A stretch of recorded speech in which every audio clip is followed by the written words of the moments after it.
찬송가 380장입니다. 380장. 나의 생명 되신 주님 앞에 나아갑니다. 주의 흘린 보혈로 정케 하사 받아 주소서. 날마다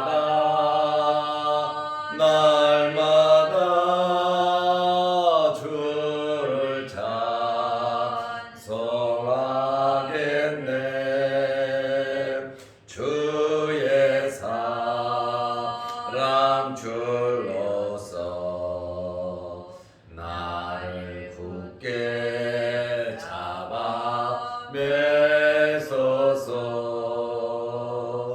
괴로운 세상 지낼 때 나를 인도하여 주소서. 주를 믿고 나가면 나의 길을 잃지 않겠네. 날마다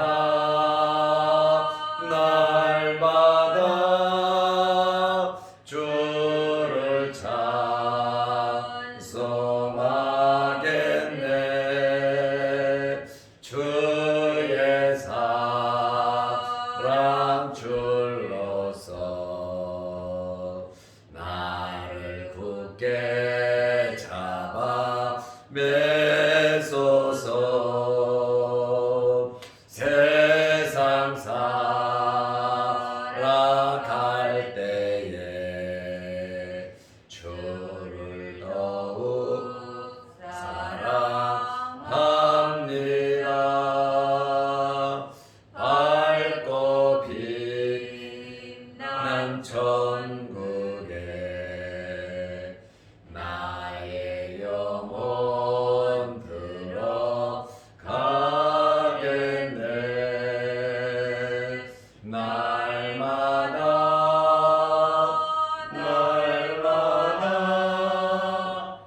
주를 찬송하겠네.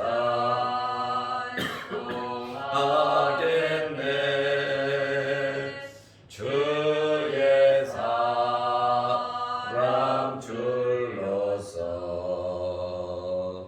나를 굳게 잡아 매소서.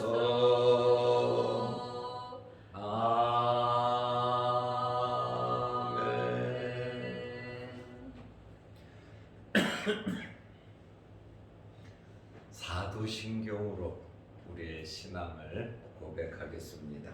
전능하사 천지를 만드신 하나님 아버지를 내가 믿사오며 그 외아들 우리 주 예수 그리스도를 믿사오니 이는 성령으로 잉태하사 동정녀 마리아에게 나시고 본디오 빌라도에게 고난을 받으사 십자가에 못 박혀 죽으시고 장사한 지 사흘 만에 죽은 자 가운데서 다시 살아나시며 하늘에 오르사 전능하신 하나님 우편에 앉아 계시다가 저리로서 산자와 죽은 자를 심판하러 오시리라.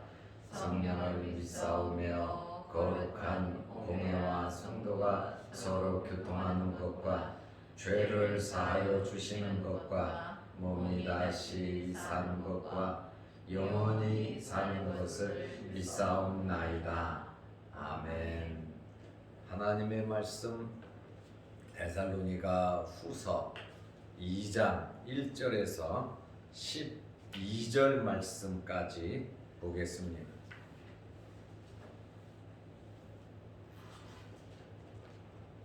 형제들아, 우리가 너희에게 구하는 것은 우리 주 예수 그리스도의 강림하심과 우리가 그 앞에 모임에 관하여 영으로나 또는 말로나 또는 우리에게서 받았다 하는 편지로나 주의 날이 이르렀다고 해서 쉽게 마음이 흔들리거나 두려워하거나 하지 말아야 한다는 것이라.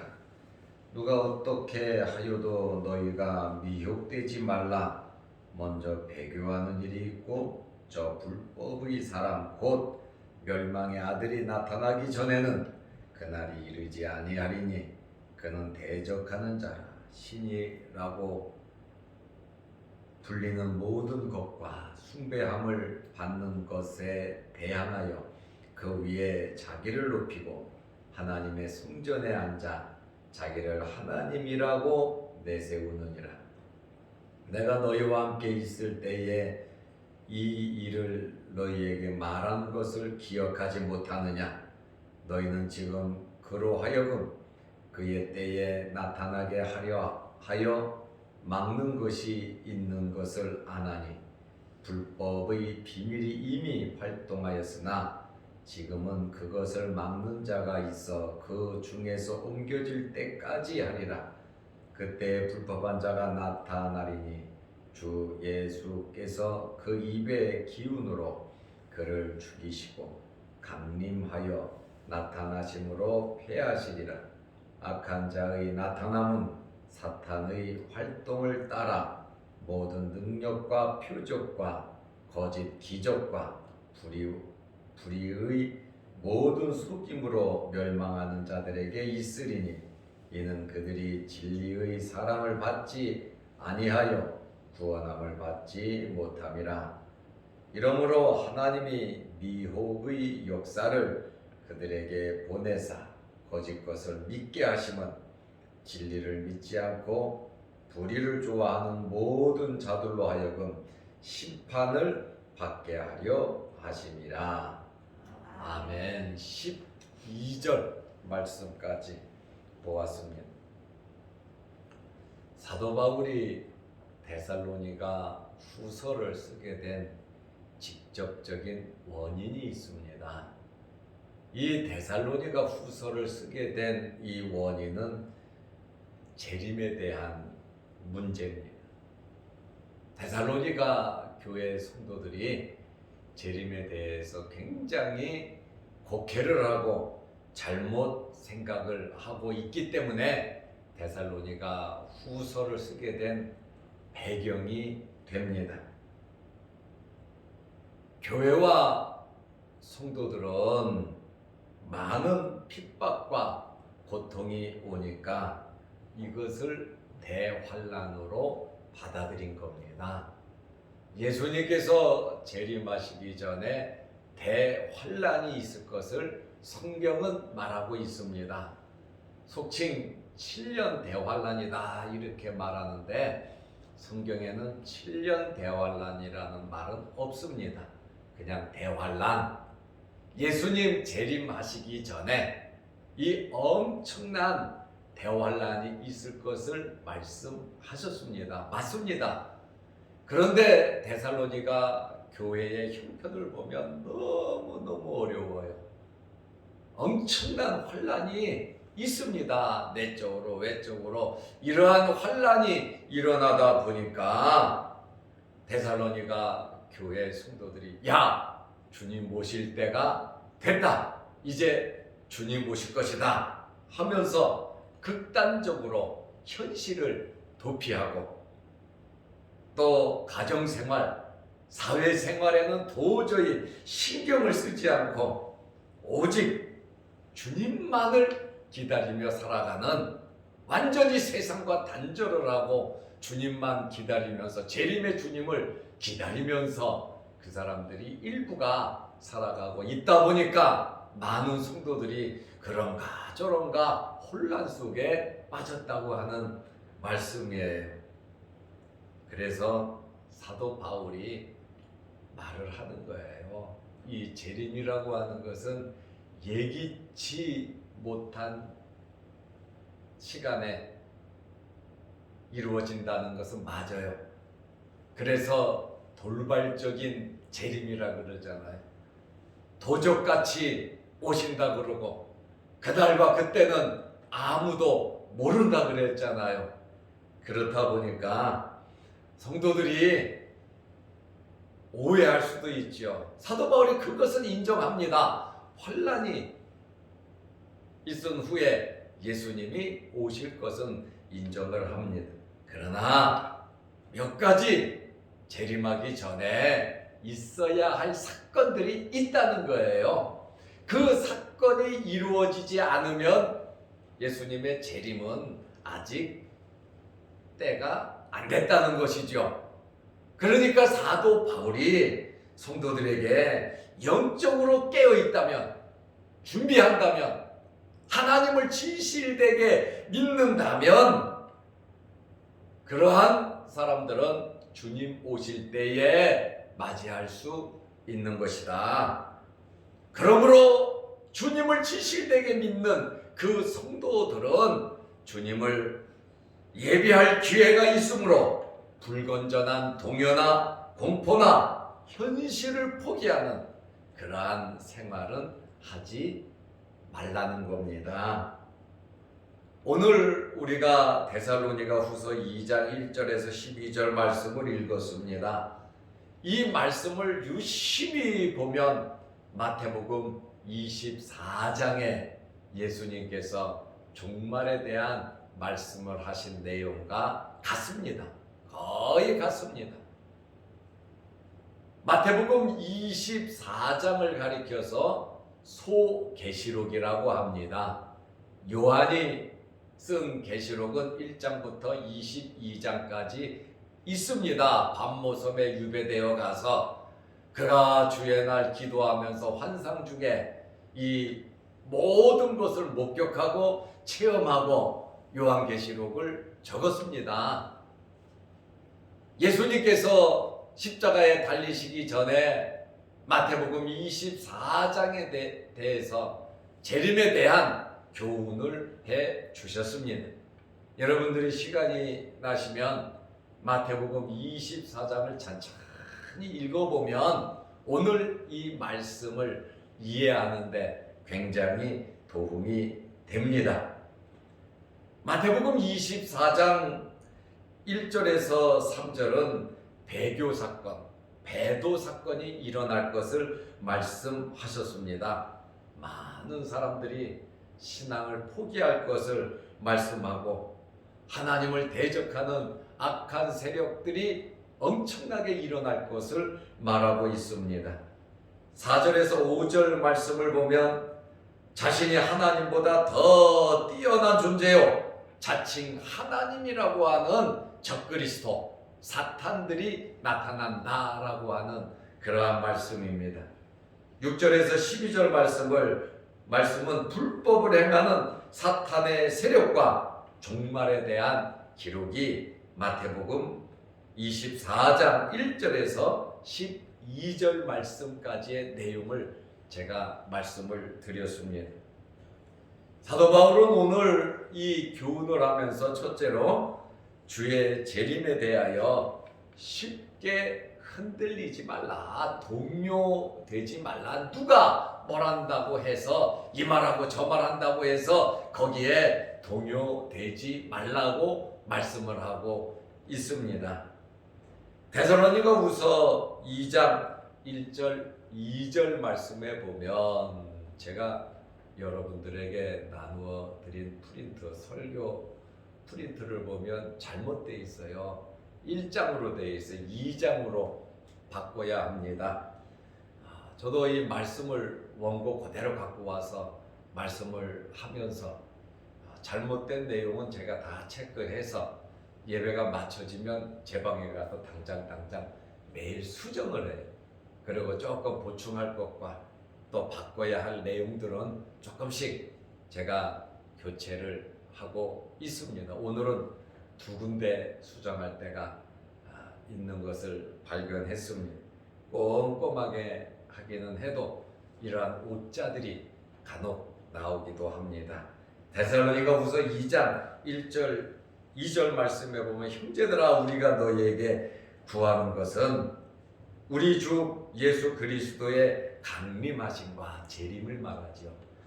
우리가 그의 앞에 모임에 관하여 이것은 휴거에 대한 말씀이에요. 공중 혼인에 대해서 영으로나 말로나 우리에게서 받았다는 편지로나 주의 날이 이르렀다고 해서 기도를 하면서 영적으로 성령의 감동을 받았거나 또 바울의 설교를 들었거나 바울이 쓴 편지를 받았거나 그 내용이 주의 날이 이르렀다고 해서 쉽게 마음이 흔들리거나 마음이 이렇게 두려워하지 말아야 한다, 이렇게 말을 하고 있습니다.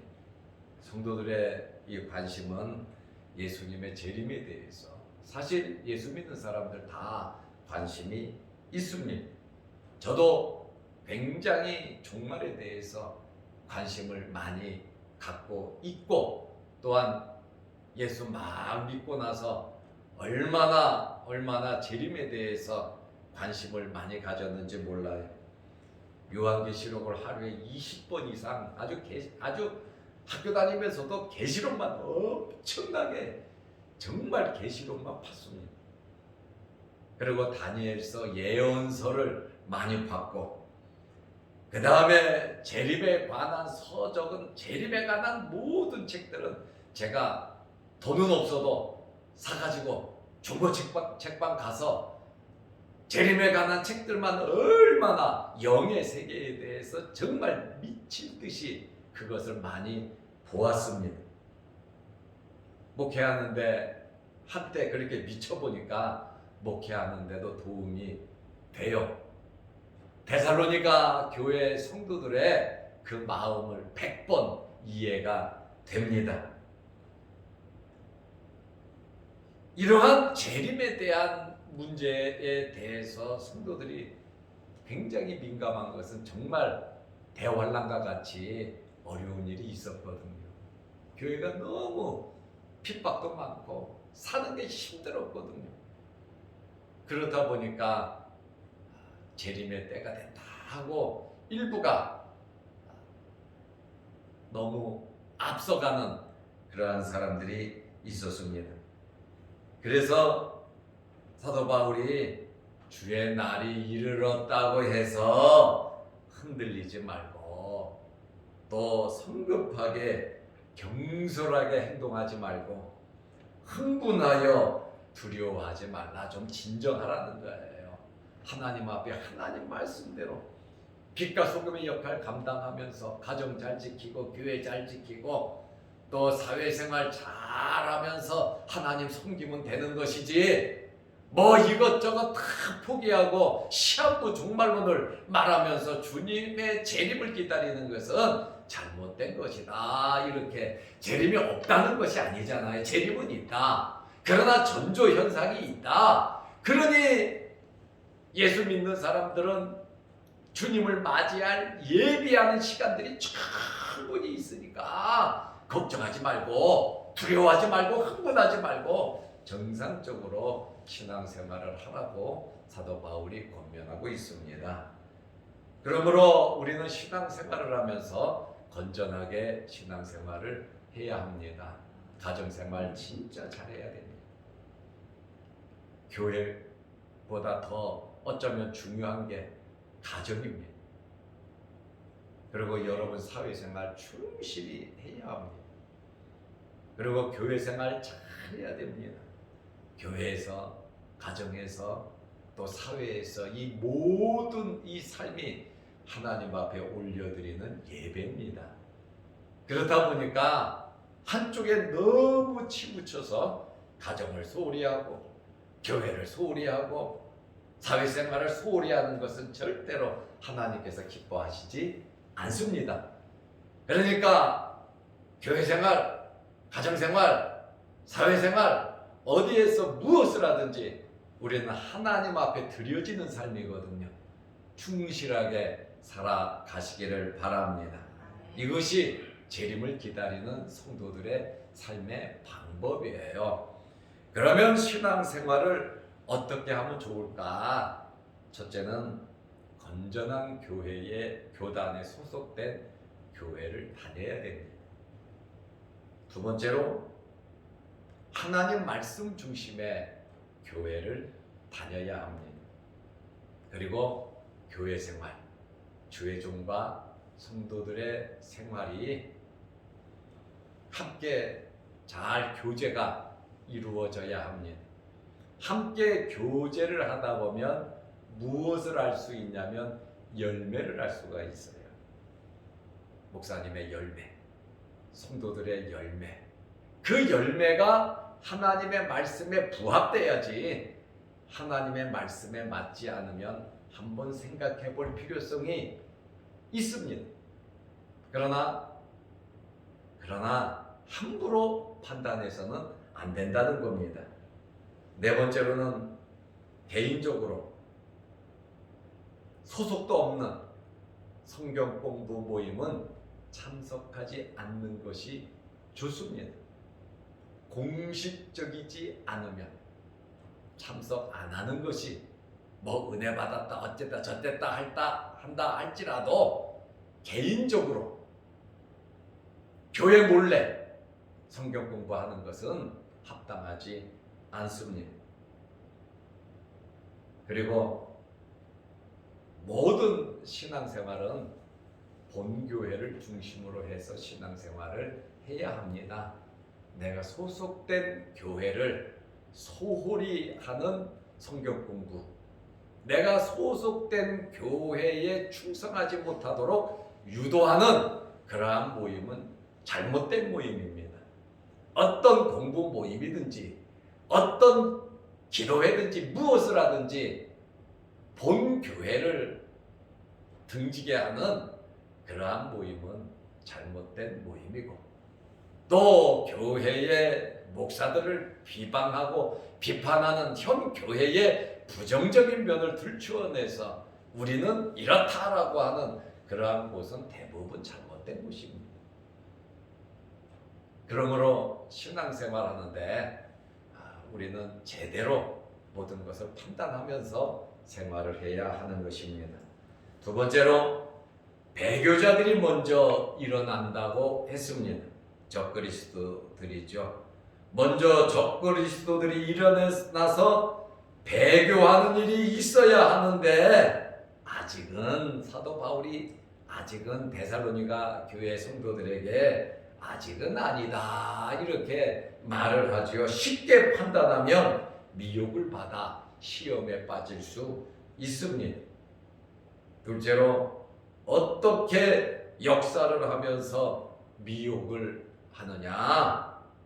데살로니가후서 2장 9절 10절에 보면 이들은 모든 능력 기적을 베푼다는 거예요. 적그리스도들이 기적을 베풀고 표적, 표시와 증거를 들이대고 거짓 기적, 초자연적인 능력을 나타내고 10절에 보면 불의의 모든 속임, 거짓말로 미혹을 한단 말이야. 체면을 쓰고 사람을 속이는 집단, 그러한 행동들을 한단 말입니다.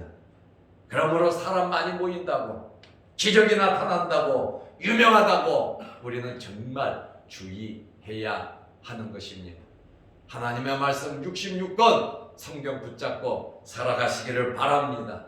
진리는 하나님의 말씀이에요. 여기저기서 기적, 이적, 능력, 표적, 베레벨, 환상과 입신과 모든 일들이 일어난다 할지라도 여러분은 하나님의 말씀을 붙잡고 살아가시기를 바랍니다. 이런 표적과 기적과 이적을 절대로 무시하는 거 아닙니다. 일어납니다. 그러나 올바르게 영적인 말씀으로 바른 판단, 열매를 알면서 신앙생활을 해야 된다라고 하는 말입니다. 은혜 받은 사람이 가정생활 소홀히 하고, 은혜 받은 사람이 사회생활 소홀히 하고, 은혜 받은 사람이 교회생활 소홀히 하면 잘못된 영을 받은 겁니다.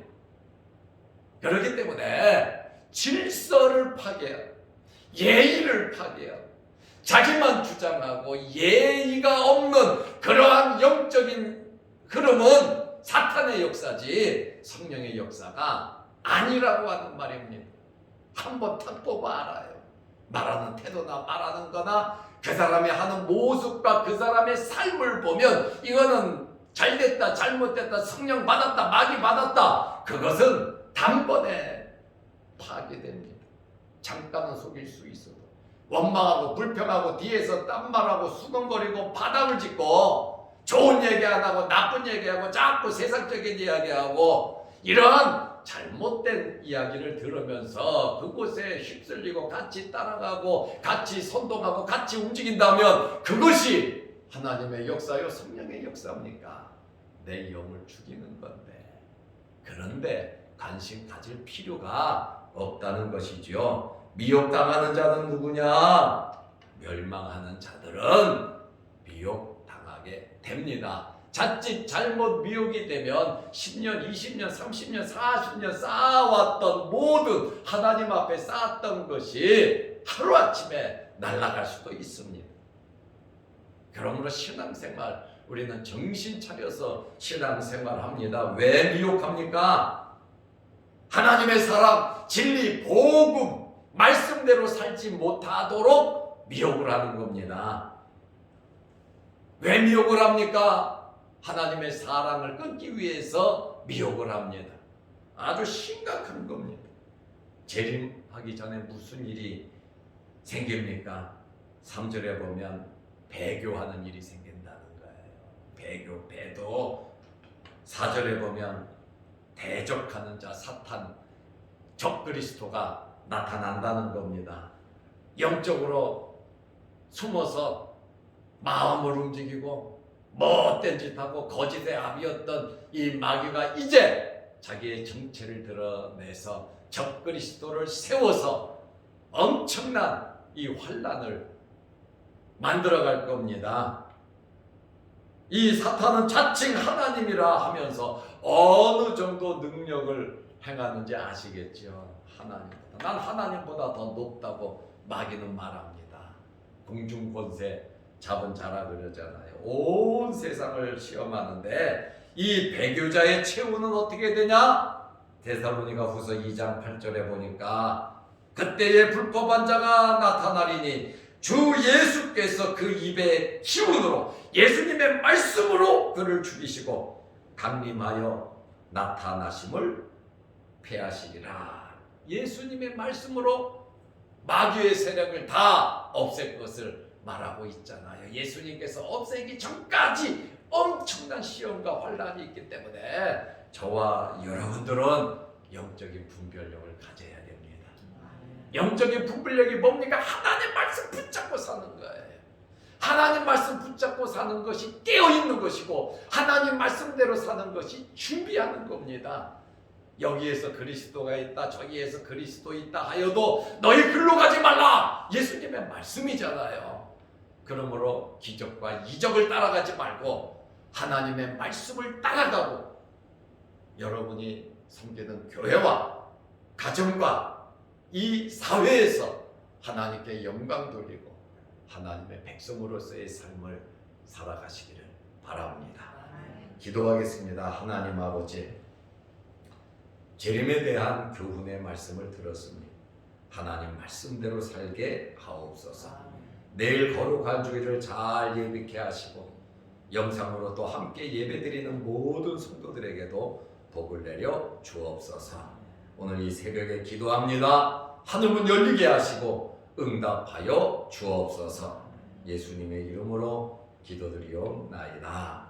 아멘. 하늘에 계신 우리 아버지여, 이름이 거룩히 여김을 받으시오며 나라의 마옵시며 뜻이 하늘에서 이룬 것 같이 땅에서도 이루어지이다.